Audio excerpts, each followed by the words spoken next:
Gentlewoman is recognized. Thank you, Mr. Speaker. I rise today in opposition to this continuing resolution, a continuing resolution that I call the silly, the dangerous, and the hypocritical. You know, budgets are more than just numbers. They are a statement of our values as a nation. As a Congress, we are faced with several serious challenges: growing our economy, putting back people to work, investing in the future, reducing the deficit, and ensuring the most vulnerable in our society are protected. Judging on that criteria alone, this CR doesn't pass the laugh test. It would cut 300,000 private sector transportation jobs, ensuring our construction workers are receiving unemployment checks instead of paychecks. It would stifle our competition. It would stifle competitiveness by making Pell Grants less accessible to students and families. And it would run roughshod over women, children, and the environment. With such an extreme proposal, I assume my good friends on the Republican side would be coming forward with ideas to improve it. But what we've got this week is a combination of the silly, the dangerous, and the hypocritical. In the silly department, we have an amendment preventing funds from being used to repair the White House. Now, ironically, right now going on in the Rayburn building are remodeling of hearing rooms that I guess the chairman of these committees have found no need to halt. How much money is being spent there? Or how about the amendment preventing funds from being used for President Obama's teleprompter? Oh, right, we're gonna cut $3,000 from the budget. That's really going to help us.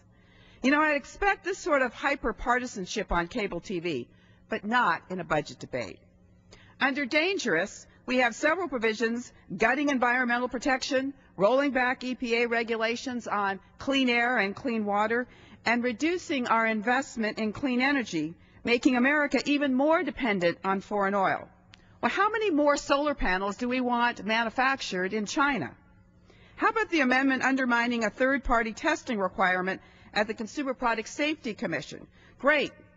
So let's have Chinese companies pour in more tainted toys, more lead and cadmium-filled toys for our kids. How about the reduction in funding for our first responders, meaning there will be less cops and less firefighters in every single neighborhood in this country? Or how about the amendment preventing funding for the Consumer Financial Protection Bureau, meaning big banks can call the shots again? Have we learned nothing from the financial meltdown over the last 3 years?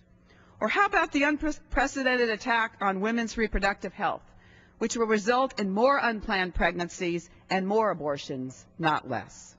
And finally, the categories my colleagues on the Republican side seem to relish the most: hypocritical. The party that ran on jobs has authored a budget that would increase the unemployment rolls. Asked about likely job losses in the CR, Speaker Boehner said, well, so be it. It's like Marie Antoinette saying, let them eat cake. The party that ran on cutting spending didn't take a scalpel to the defense budget. They took a toothpick. In fact, there's another $2.2 billion in the budget for the V-22 Osprey, which is basically obsolete. $495 million for 9 Joint Strike fighters, and $450 million for a second engine that the military defense budget doesn't want. And the party that ran on fiscal responsibility has offered a budget that will balloon the deficit by continuing tax cuts for the millionaires and billionaires that don't need them. I agree with President Obama that we must out-innovate, out-educate, and out-build the rest of the world. While not perfect, the budget he released this week will take an important step in that direction. As for the silly, the dangerous, and the hypocritical CR we are considering today, I urge my colleagues to vote no.